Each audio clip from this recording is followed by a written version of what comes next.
And I give the call to the honourable member for Warringah. Thank you, Mr Speaker. I move Amendment 2 as circulated in my name. This amendment is in relation to Schedule 7, in relation to the instant asset write-off, which was first introduced as a stimulus measure some years ago.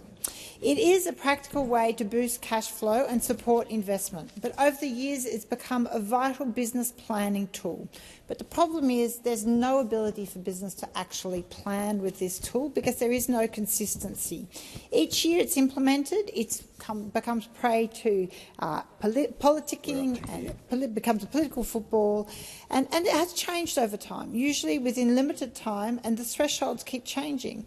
So it's now at 20,000, but when it was originally introduced it was actually 150,000, and now it's again back to just 20,000, and it's drip-fed with legislation every 12 months to extend the measure.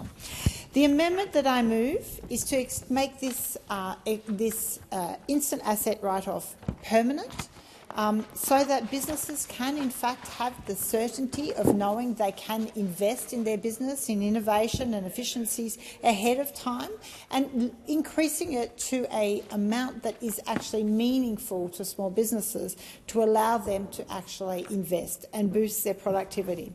We know that nearly 4 million small businesses rely on this, and they want this. They want this to be at the $50,000 mark, and they want it to be permanent.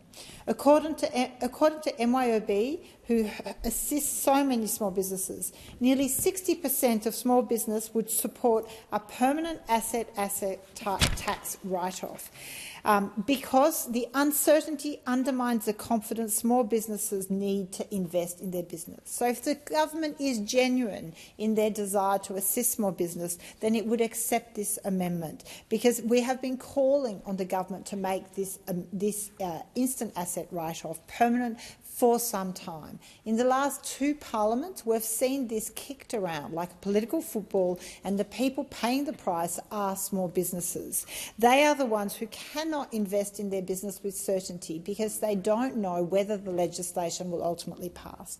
In the last term of Parliament, it in fact passed on pretty much the very last day, sitting day, which was only a short period of time before the end of the financial year, which meant there was no ability for a business to genuinely look to this measure to invest in their business and boost their productivity.